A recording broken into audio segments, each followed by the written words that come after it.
Nothing in this show should be considered legal, medical, financial, or investment advice. Information presented is from internet or other news sources. Always do your own research and due diligence.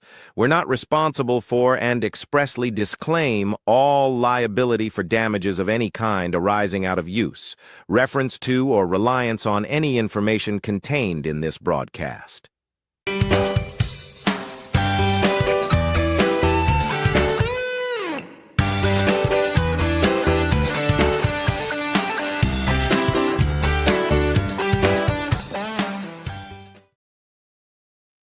Hey everybody, welcome to Money and Change right here on the Trim Radio Network, better known as trimradio.com.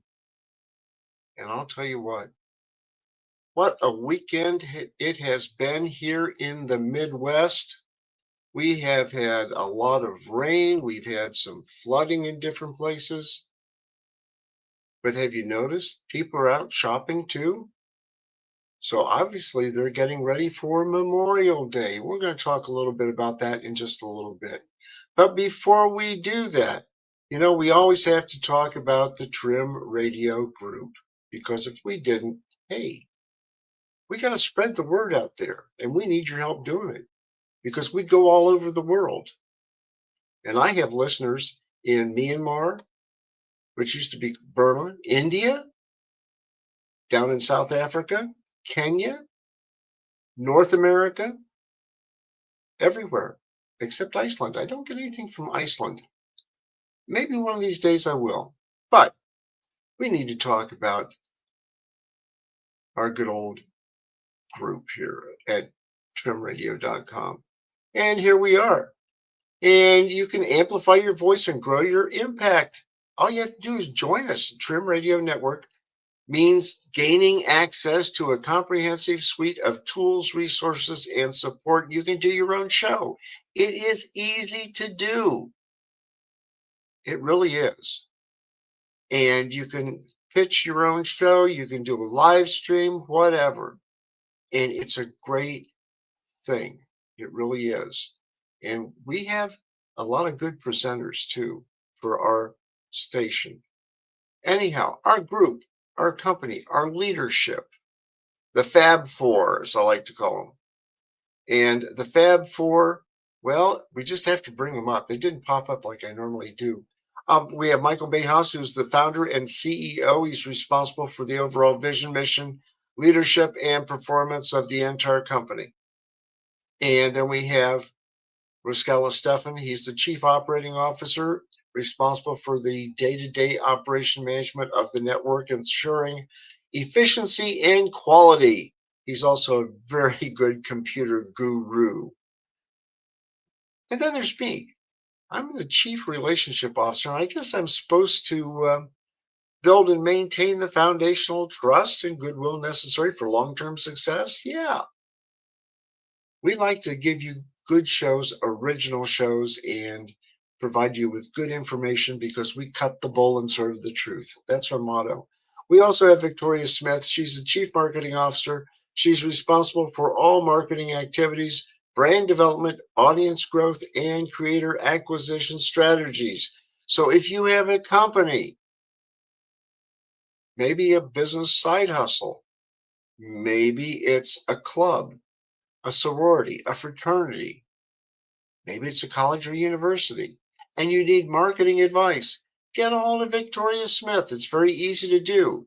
All you have to do is click on the red button over here on the right side, and this pops up. How can we help you today? All you need to do is put in your name, your phone number, and I want to know more about maybe putting on your own show, or advertising, or donating, or buying the merchandise. All you have to do is fill that out and then send the message. It's very easy to do. As some people like to say, no problemo. So, if you want to join us, that's great. We have some good presenters, and some I've known for quite a while. So, we'll get into those guys. I'll tell you what, this is the Fab Four, and we like to do the shows, and we like to have fun doing them. And if you want to help out and buy the collectibles, you could shop. And the collectible page, hey, we've got t-shirts, we've got hats, we've got mugs.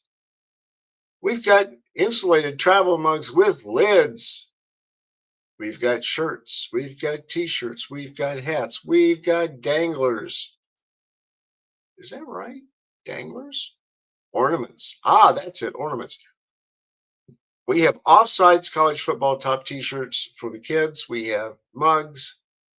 We have Creators Dad's hats. We have the round mouse pad where you cannot corner your mouse on a round mouse pad. And we also have other things like the danglers, the ceramic ornaments. We also have the Trim Creators Studios embroidered beanie. So if you're in a cold climate, buy our beanie. Also, what you could do is buy the AirPod cases. They're $19.95. You supply the AirPods and buy our cases, and you can store them in there. No problems. Okay? Help support the show, because everything that the money that we get goes into buying airtime. None of our people get paid for doing their shows. We just love to do the shows and present a lot of information. It's useful information. Well, if you want to take a look at our shows, here they are. We've got Money and Change every Sunday at 7 p.m. We have Life Walk with Christ God Wednesday at 7 p.m. We have My World, Live, Laugh, and Whatever. That's on Wednesday at 8 p.m. And then we have Victoria Smith's Natural Marketer podcast, and that's Thursday. So you want to check on that. We have the Offsides College Top Football 25 with Michael Bejas and friends. We have the Positude podcast at 8 p.m. And then we have Adventure Waits Around the Bend at Saturday at 1 p.m. We have Ranch It Up with Tigger and Beck, and that's at 1:30. Then we have the Red Pill Reality Show on Saturdays at 9 p.m. It's a good show. It goes 3 hours. And I'll tell you what, he has some good guests on there. Talks about a lot of good things. So you want to check him out. Also, and that's Rascala Stefan. You really have to check him out. It's a good show. I've been on it. I watch it on Saturdays. And I'll tell you what, it's a good show. We also have Revelation with Peter Kling, and I believe he's Thursday nights. And we also have Dora with Let's Talk About It with Dora Sherry and her many guests. So she has a lot of guests on her show. So you want to check that one out. We also have a blank space here for you. Okay, if you want to do your own show, hey, contact us.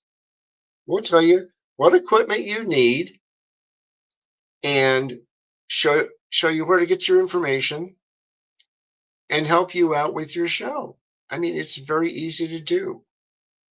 I'm using a Nexago 4K camera and microphone. Other people use other types. Some people like to use iPhones. You could easily do that. But you have to know how to use the equipment. So that's it for the shows that we do, okay? If you want to do your own show, let us know, and we can get you set up. It's very easy to do, okay? And you can get your own guests and so forth. If you need marketing advice, get a hold of Victoria Smith, and she can do that. So again, these are the shows that we've got. And Money and Change, we're usually live every Sunday from 7 o'clock till 8 o'clock. However, I have 4 more concerts I have to play, and we will give you advance notice and put up a replay or an encore edition, as Rush Limbaugh used to call it, and we will do that. And also, My World is live every Wednesday, unless an emergency comes up, and it was like this last week. I had to be in Cincinnati, and with that, we couldn't do the show, but I did put up a replay for that. So anyhow, guys, that gives you a background on trimradio.com. Check us out. You know, we're on Rumble. We're on YouTube. Just type in Trim Radio, and hit enter, and it will come up with our shows. And for example, this show, as soon as this show's over, I post it to our Facebook page, which we'll get into in a minute. And it also goes up on YouTube, and it goes to the Trim Radio Facebook page too. Then the following day, it is uploaded to Rumble, and you can check us out there. Okay? Very easy to do. Hey, our Facebook page, this is what it looks like. And we've got our members. If you want to join us, let us know, and we'll just go ahead and add you in. All you have to do is click that red button on the right side, say, hey, I want to join Stu's Money and Change / Financially Prepped. And we'll go ahead and add you. It's very simple to do. Some of the things that we put up here, and this is our show lead off for tonight. But what we put up here, all the information that I do on the shows, all the articles and so forth, if you click on the comment section, and you're going to see about mortgages that are zombified, and food price inflation. Delivery Hero confirms Uber's takeover bid and push for a global food delivery empire. Wyoming is America's deadliest state for workers, and so forth. I post all this information there, and I've done that for quite a while. So you can go into our past editions on our Facebook page, and you can find out what we talked about. Also, we talk about the U.S. national debt clock, real time. So you want to check that out. Also, I post videos. Sometimes Granny Bibbins gets in here, and it's funny. She does a lot of funny stuff. And I post her from time to time.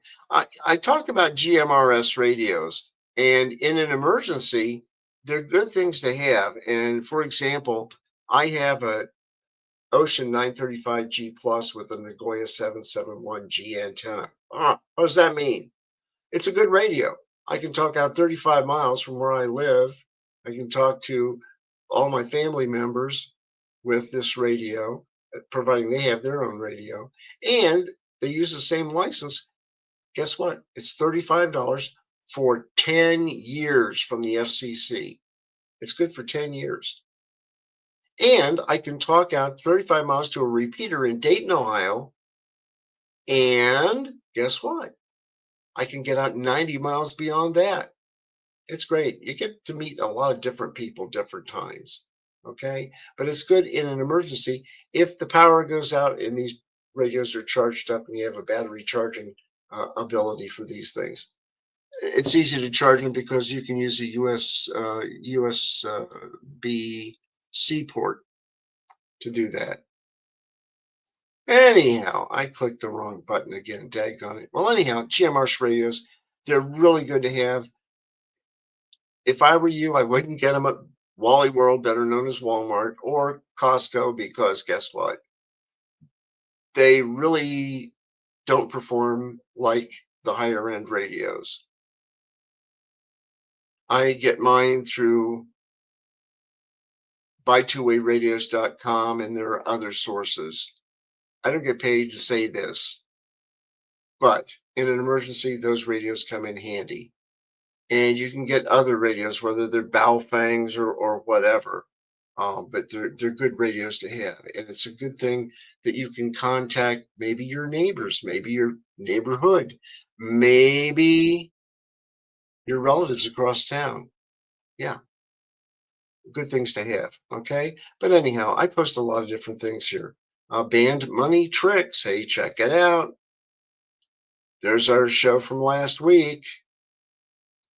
And again, so, like I said, if you just click on the page here and it'll tell you what we did last week, okay? Everything's there. A lot of information. And in times like this, man, I'll tell you what, you need a lot of information to keep your head above water, okay? Because financially, it is something else. Well, this weekend is what we would call Memorial Day weekend. And Memorial Day is tomorrow, which is Monday. And a lot of things go on. I mean, you have your family cookouts. You have your family get-togethers. You have parades in some cities and villages and towns.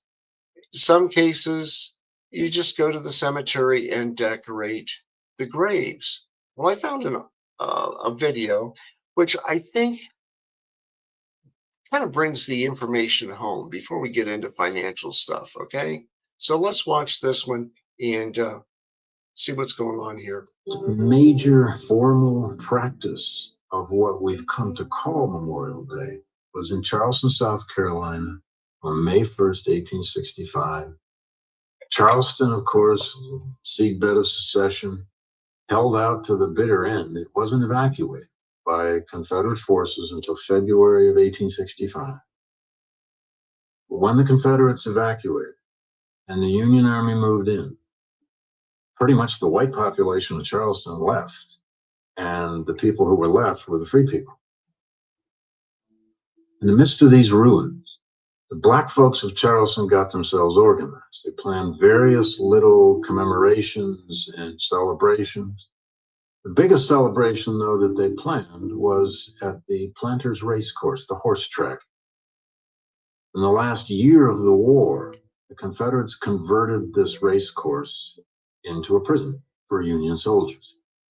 And about 260 Union soldiers died of disease and exposure in the infield in this open air prison and were buried in a mass grave behind the grandstand of the racetrack. And the black folks reinterred all the dead in proper graves. They named nearly none of them because there were no dog tags. And they built around it a huge fence, whitewashed it, and they built an archway into the compound. And over the archway, they painted the inscription, Martyrs of the Race Course. And then on May 1st, when they had this completed, they held a parade on the racetrack. Estimated at about 10,000 people by newspaper correspondents who witnessed it and covered it. It was led off by about 3,000 black children carrying armloads of flowers and, we're told, singing John Brown's Body. Then followed by black women and black men, and then by contingents of Union infantry, black and white. They all paraded around the racetrack. 5 black preachers read from scripture. A children's choir sang America the Beautiful, the Star Spangled Banner, and quote unquote, several spirituals. And they dedicated the cemetery of these Union dead. And then they broke up and went into the infield of the racetrack and did what most of us do on Memorial Day. They held picnics.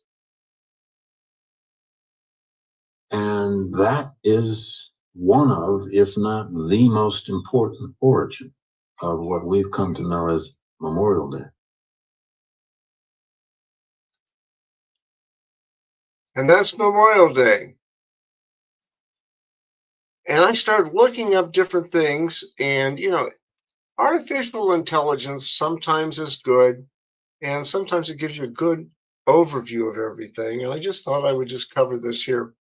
You talk about the cost of things, talking about money, and the hosting or attending a typical Memorial Day picnic or cookout for a group of 8 to 10 people will cost roughly about anywhere from $68 to $120. And it depends on the menu and the shopping habits, where you go. Some people will go to Walmart. Some people will go to Costco. Some people will go to Kroger's or an IGA store, Aldi's, wherever, and they try to get the best deal. And, it depends on the inflation and everything that's going on. And barbecues are getting expensive, and traditional barbecue staples are about 13% more expensive this year because of the meat. The prices of meat is just, it's gone high and higher. So instead of barbecues, maybe it's going to be hamburgers and hot dogs. Or maybe it's just going to be hot dogs and a whole bunch of different macaroni and cheese and vegetables and salads. try to keep the cost down, okay? But the core cost for 8 to 10 people, burgers and hot dogs, ground beef averages roughly $6.70 to $6.90 per pound, with packages of hot dogs and brats ranging from $5 to $8 depending on the brand. And I'll tell you what, you look at it and people just don't have one hot dog or they have one hamburger. It's usually maybe two hot dogs or a hot dog and a hamburger or two hamburgers. Buns and condiments, hey, the ketchup, mustard, and relish usually add about $10 to your cart.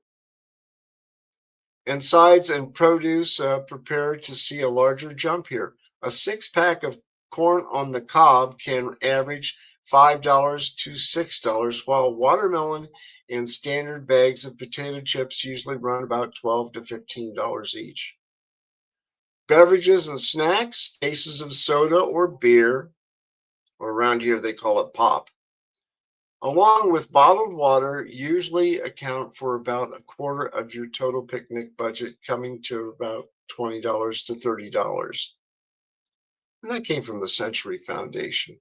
Local options and alternatives around where I live in Piqua, Ohio, we have potlucks. We have local parks you can go to. Not a lot of people go eat at the cemetery anymore. We basically stay home or maybe go out to eat or visits relatives and so forth. And there are different events. Like it's telling me right now, I could go to Greenville, Ohio, and have a complimentary lunch at the American Legion post. I won't be over in Greenville. I'm not going to travel because traveling on Memorial Day weekend is not a good thing, I don't think. So I'm staying local.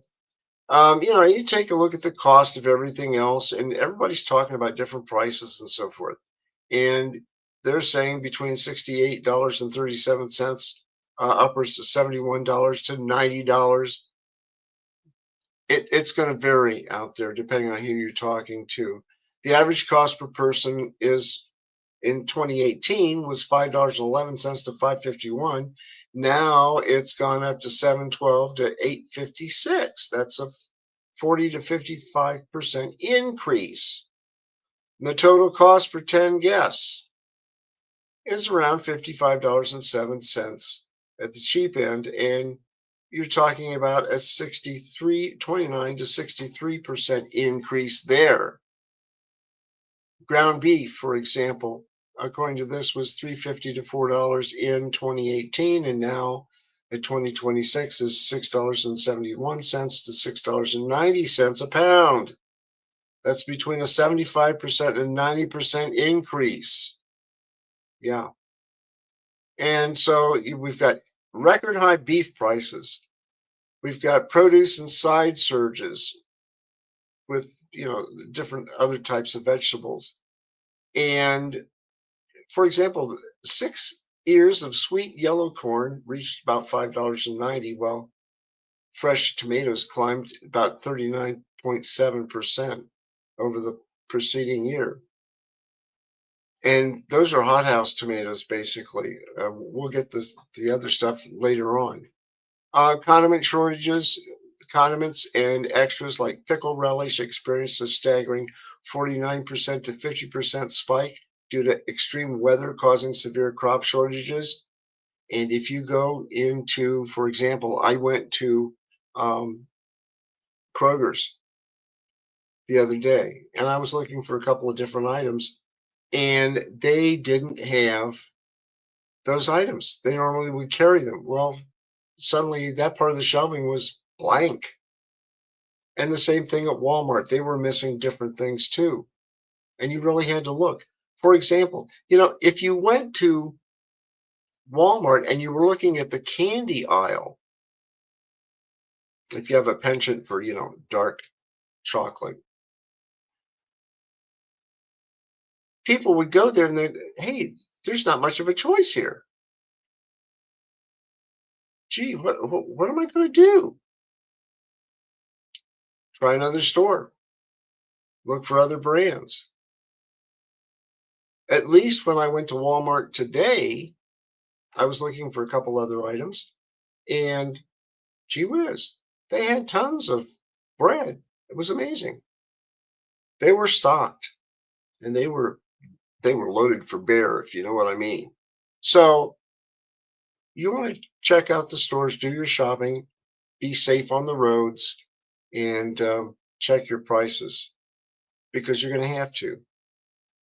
Wow, so much for that. We've got to get back into the information here. So, those are your costs. Prices are up. Learn to watch what you're doing for food. And what I would do is basically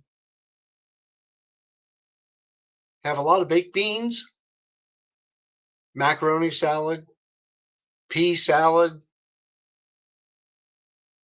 all kinds of different types of salads because meats are going to be expensive. So you're going to have to serve a lot more vegetables. What else is going on? Oh, yeah. This wasn't supposed to come up this way. Oh, this is something interesting. Residents float surefire way of getting potholes and trash cleaned up in LA. I'm not going to mention the word, but authorized by Steve Watson from Modernity, not maternity, but Modernity News, Los Angeles residents have had enough of living in a crumbly, graffiti-covered wasteland where basic services have collapsed under years of Democrat mismanagement. Well, mismanagement can be on all levels. But what they did, every time they found a pothole, they wrote around it, vote for Pratt, because he's the other guy that's running against, I believe it's Karen Bass. So they want you to vote for Pratt because Bass created the holes. And having had a problem with that, believe it or not, it was at a Walmart parking lot in a shopping center because they owned the parking in that section of the area. I hit a water-covered sinkhole, is what I'm going to call it because I felt like it. It literally blew my front right tire. I mean, you could put your fist inside the hole that it caused. And after the water, of course, splashed out, it was a deep hole. I even took pictures of it. And it was a little bit deeper than this one, I think. Well, anyhow, in the article, and that cost me some money too, because they were Michelin tires. But in a display of pure ingenuity, citizens are fighting back by tagging over blighted areas with Vote Pratt, betting that Mayor Karen Bass will rush to erase any sign of support for her political rival far faster than she addresses the endless decay. And this clever workaround shines a harsh light on the priorities in a city drowning in filth, where open drug markets and rat-infested encampments flourish, while taxpayers foot the bill for billions in ineffective solutions. Because of their inefficiency and mismanagement, a lot of cities have problems. Now, potholes are a general happening occurrence. You know they're going to happen, but normally cities patch them up very quickly. As soon as the weather gets acceptable to use cold patch or even use hot tar to patch the holes, they will be out doing it. But in some larger cities where they don't manage their money very well, you have that problem. It's just decay. It's not taking care of what you have. If you do proper maintenance on anything, you're going to save money in the long run. It's just common sense. So I thought I would bring that one up. Wow, how about zombie home foreclosures? I was going to have a zombie movie. I don't know. It might spook out some people. just in case kids are watching. But anyhow, zombie home foreclosures numbers increase in 38 U.S. states. Remember, I said the housing market was just about ready to collapse. Maybe we're seeing it. I can't tell you. Definitely, it is. Maybe it is, and maybe we'll know sooner or later. Well, authored by Naveen Anthropoli. Now that's a name. The Epoch Times, and I've talked about her before. The numbers of residential zombies foreclosures in the second quarter of 2026 marginally increased from the previous quarter, with such foreclosures rising in the District of Columbia and 38 out of the 50 U.S. states. Real estate analytics company Atom said in a May 21st statement. Now, out of the country's 104.9 million residential properties, 245,376 were in the foreclosure process in the second quarter. Of those, 8,312 properties, or 3.4%, were zombie, meaning the owners had abandoned the properties before the end of their foreclosure proceedings. In other words, they just said, to heck with it. I can't afford to pay it anymore. I'm leaving. And they leave the bank holding the bill. And then you wonder why your interest rates are going up. People just can't afford things, so they say, I'm not going to pay for it anymore. You can go ahead and repossess it. And that's happening more and more frequently. Now, a zombie foreclosure typically happens when a homeowner receives a pending foreclosure notice and decides to leave the home before they legally are required to do that. They leave the home vacant. They just walk out, pack up their stuff, and leave. And it's an added cost for everybody because they didn't meet their obligations. And yeah, they could be out of work. Or maybe they just bought more than they could use, It's scary. It really is. And I'm finding out too with cars. Somebody was saying there was a certain car service where you can go online and take a look at cars, and then you go to that location and they will bring them out of the storage lot so you can look at them. They're having a lot of people get cars repossessed. And there are high-end cars out there available. So if you want to get a Cadillac, you want to get an SUV, you want to get a truck, you want to check out the local repossession agencies, because they want to get rid of the cars. They want to sell them. And you might be able to get a very good price. I've done that on a couple of cars, and they were quite nice. But it's a sign of the times. People are saying, okay, I just bought this brand new Genesis for, I don't know, I'm going to make up a number, $80,000, I think is one of them I looked at. But it was a Genesis, and it was a fairly new one, 1 or 2 years old, and it was like $80,000 on the market. I bet you could probably pick it up for probably $50,000. Because they want to get rid of those off the market. They'd be a really decent car.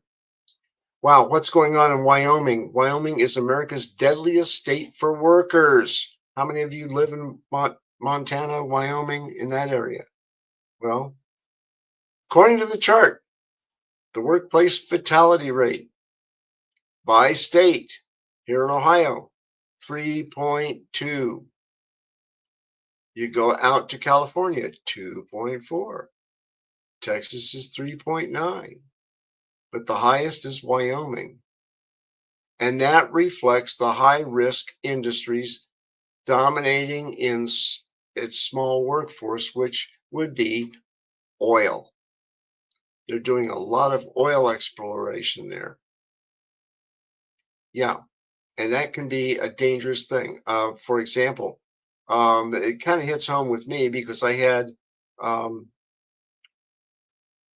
grandfather, I had a great grandfather that was in the oil business, and he was in Arkansas, and he was an oil engineer, and he got killed in an accident.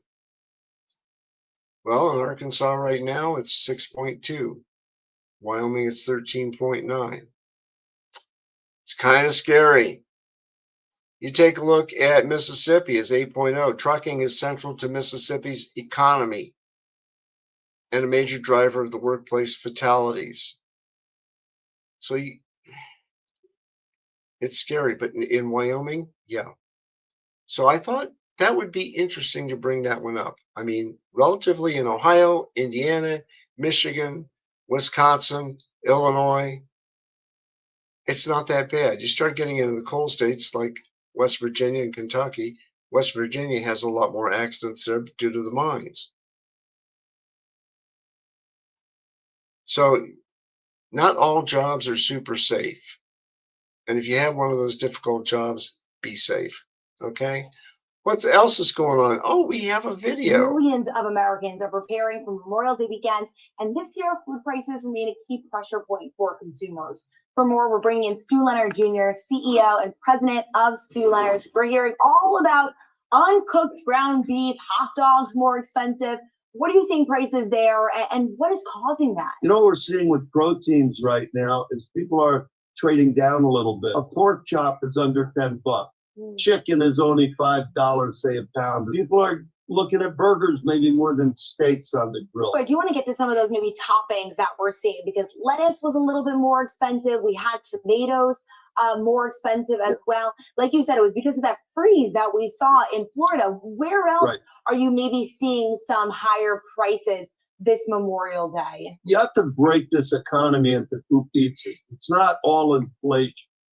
Okay, there's a lot of supply and demand issues. Like, for instance, meat, demand for meat is really high, the supply is low, so prices are going to be up. So if you wipe that out, the prices really are only up 1 to 2%. You have to take a lot of these weather issues, drought out in the Midwest. You got the cold snap down in Florida. I know there's fires out in the West Coast, which is driving, some of the lettuce prices up. We've seen the impact of aluminum roll through the system. And is it cheaper to maybe go with liters of soda as opposed to maybe grabbing a 12-pack of soda cans? These are all really festered into the inflationary cost. We have packaging prices. A lot of the plastic even has to do with petroleum things. So all of those factors are affecting me in the food business. There's a lot of issues, but I feel optimistic. I think that also I feel fuel prices have come down. So I sort of feel people can see, not in the next maybe month or two, but I think overall, I think next Memorial Day, you're going to feel things are a little more economical. Well, yeah. Well, I'll tell you what, they edited that video because I imagine he was really telling him everything about what was going on with the food industry. Okay. And it's true. In the wintertime, your prices on lettuce and tomatoes, even onions, are going to be much higher. And when you go to, for example, late spring, or you get into May, June, July, and those homegrown tomatoes come out, or cucumbers or whatever, hey, that's great. A lot of cases, we have to import things from South America during the wintertime. It's a necessity because we can't grow things up here. And it's vice versa. They will buy stuff from us during the summertime here when it's wintertime there. It's kind of interesting. What else is going on? Let's see here. I've got a bunch of other stuff, and I don't need the Daily Wolf. So let's go to the next one here. Replacements, how U.S. helps foreign workers take American jobs. Yeah, Steve Edgington with Real Clear Investigations. Mary, a veteran Silicon Valley marketer who can't find a job considers herself a victim of H-1B visa program run amok. In her story, a U.S. native replaced by a foreign-born employee who is willing to work at a significantly lower wage has become commonplace, and particularly in the tech industry. And adding insult to injury, she says her CEO, who hails from India, told her to train a man selected to replace her before laying her off. How many of you have had that situation? You have to train somebody to take your job. Wasn't there a video about take this job and shove it? But what would happen if you did that and that person took your job and you were let go? Would you get a favorable letter of recommendation? People are looking for the best price on everything, and you really have to watch and protect your job. Okay. So they were saying, despite stints at Google and Cisco and 2 years of job hunting, America can no longer compete in a job market saturated with foreign-born H-1B visa holders. I'll tell you what, in some cases, we had, when I was working with the state of Ohio, we actually had a group of Indian programmers that came in and they won the contract to design a system for us. And this is a 3,000 member agency, and they were doing certain types of financial and different types of programming. And it was supposed to be a specialized program. Well, they worked on it and worked on it, but guess what? It didn't fly. It didn't work. There were too many bugs in it. And basically, we lost, I think, a little over $1 million on it. And our in-house programmers were so busy, they didn't have time to work on this specialized program. So you get what you pay for. And if you get low bid, sometimes you get bad talent. Well, that's what we did. And even though the Indian programmers that were there and software engineers they were nice people, really great people, but I don't think that they had the technical expertise to do what needed to be done. So it was a gigantic program, and I think they failed to deliver. So we're running into that. You're getting low cost talent. Who will do it for less? Why do they take people to do it for less? Because they're looking at the bottom line, because their shareholders need to have a good return, and they have to manage things to get those bonuses and everything else out. It's a tough job. It is. And people getting really high paid jobs, if you mess up, what's going to happen? The boss is going to come in and says, you're out of here. I'll get somebody to work cheaper. I have a friend that has a factory, and his main staff are all professional people, engineers with degrees and everything else, very good people. But then he hires a lot of temporaries. And sometimes person make mistakes in production line, and that can hurt. Luckily, he's in the plastics industry, and all he has to do is remelt what he had ruined, and he can redo things. So anyhow, that's going on. Let's see what else is happening here. Oh yeah, with commercial real estate still challenging, lenders offload trouble loan at a loss. And that's what they do. They sell them off at a loss. They want to get them off the books. And banks will do that. They will turn around and sell their portfolio to another bank. And banks are famous for this. All banks do it.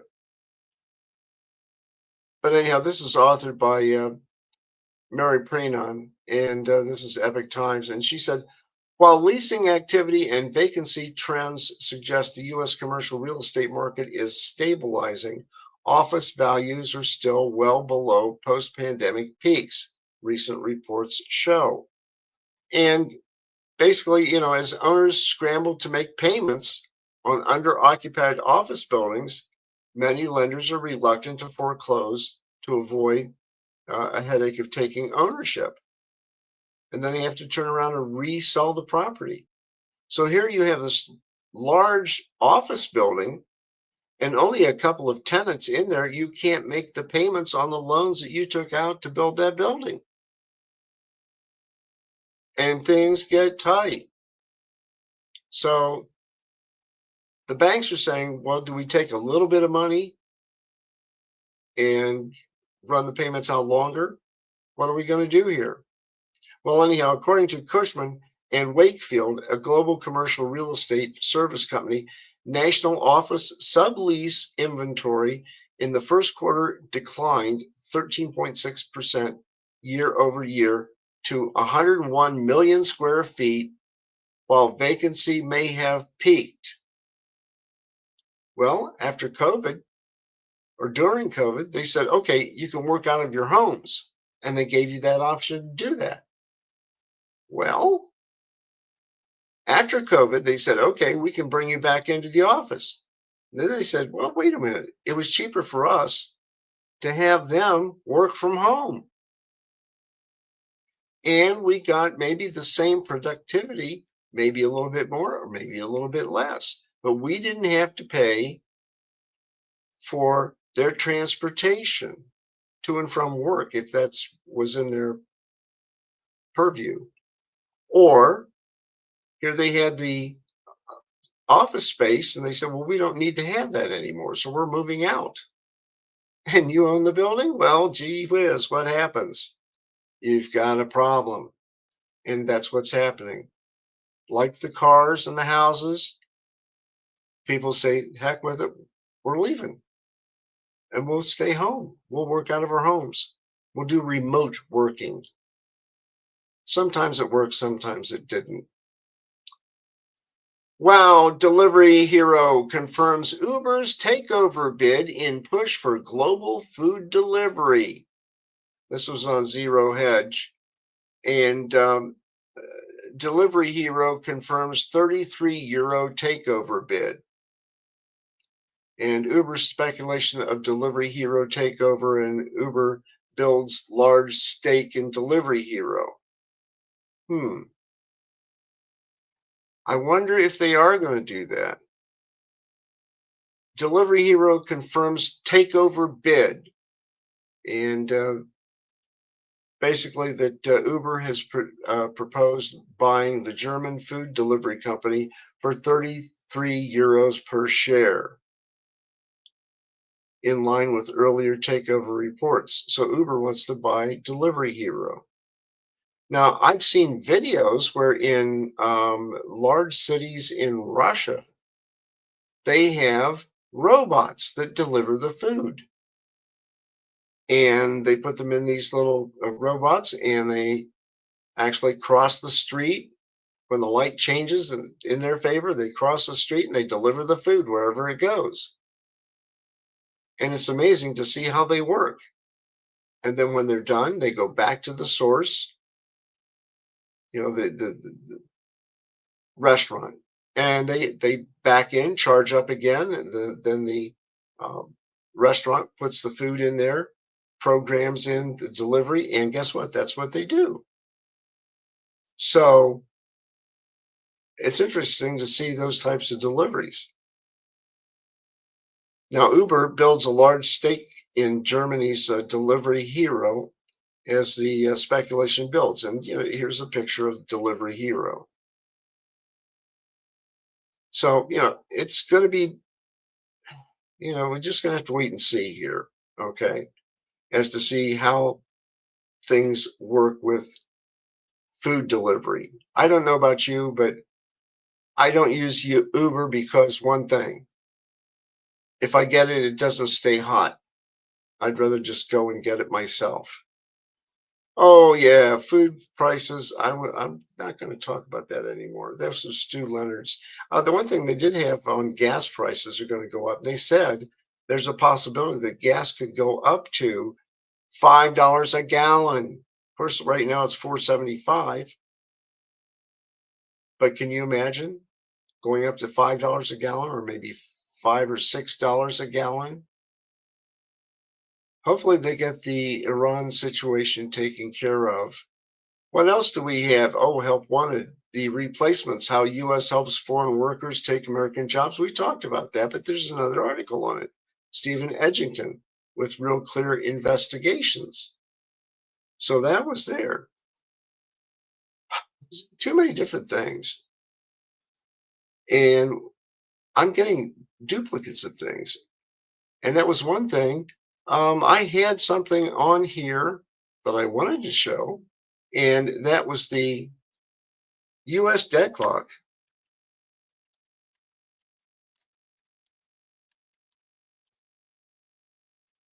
And it just magically disappeared. I don't know what's going on here with some of the stuff, but here it is.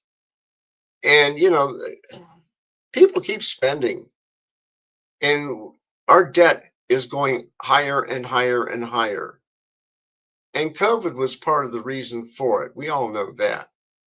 But the U.S. national debt now is $39,284,723,000,000 and climbing. That's $114,244 per citizen. Or per taxpayer, it's $357,070. And I don't know about you, but I just don't happen to have that in my wallet. That would really mess up my year if they said we need that money now. That would really hurt the budget. Okay. Welcome to Poverty Central. But you take a look at these are real-time numbers. And you can take a look at all kinds of statistics. And you say, well, I'm not really into statistics. If I could pronounce it, statistics. But we have all different types of things here that you can look at. Bankers' futures. We've got money creation. Future USA Treasury dollars. M2 and other supplies. Trade deficits. I mean, our trade deficits are 736 billion in a trade deficit. Right there it is. To China, 143, almost 144 trillion. No, billion. Trillion. Yeah, we're broke. So you can take a look at everything. Mineral reserves, gold supply demands, home sales, auto sales, energy output, precious gold metals. Oh, it's precious gold. Let's see what we've got here. Tells the amount, but it doesn't tell the dollar amount. But the United States has 286,915, 172 ounces. That's a lot. But then you take a look at precious metals. Remember I was talking about those? We've got gold at, this is current, $4,525.50 an ounce. It's down $34.10. Silver is at $76.26 an ounce. It's down $1.21. And platinum is $1,945.30. It's down $25.30. Don't worry about palladium because that's used in manufacturing and you can only get palladium in Russia. But can you imagine gold has gone down almost over $5,000 an ounce. Now it's down to $4,525. That's a lot. But you know what I always tell people, and then we'll wrap up for the night. Pay down your debt. Get out of debt as soon as you can. Put some money aside. Do some serious budgeting. Live beneath your means. You don't need to have steak every night. You don't need to go out to different places. You need to conserve your money. Put that in a special fund. You might even have a source of security in your house where you could store some, or another place. So you pay down your debt, put some money aside, and you create that special fund. And you add to it every paycheck. You always add to it and build it up, and don't touch that money unless it's an absolute emergency. Like you're out of work, you need food. You got to pay your rent. Your car blows a tire due to a pothole in a parking lot.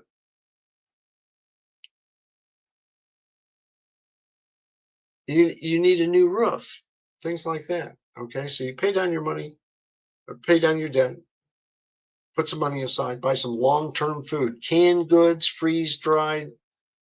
I don't care. Even MREs, those are awful expensive though, but put some food back, okay, for an emergency. And some people are saying, oh, 3 months worth.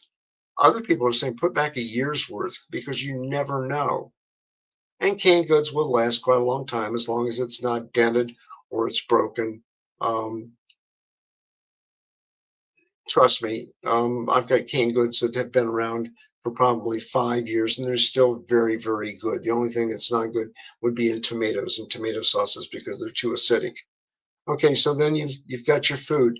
Be able to preserve or purify water and store it 3 gallons per person per day. That's a necessity, okay? Make sure you get those blue tarps for your house. Make sure you have things like batteries for your radios.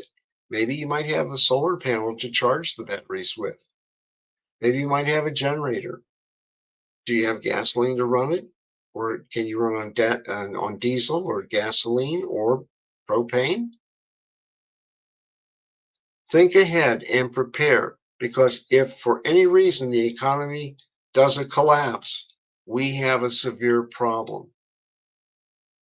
And if you check with Money and Change / Financially Prepped on Facebook, we have a lot of good selections of information there and a lot of good ideas.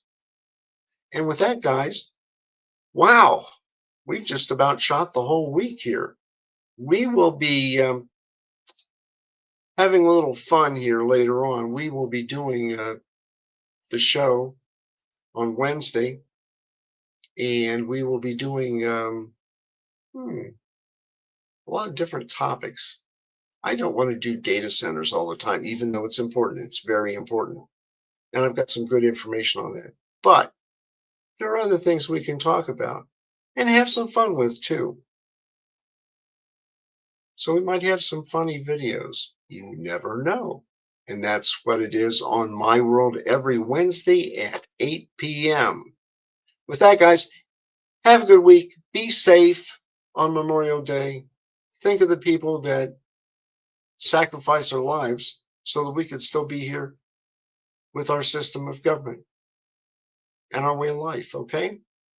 With that, have a good one. We'll talk to you later. See ya.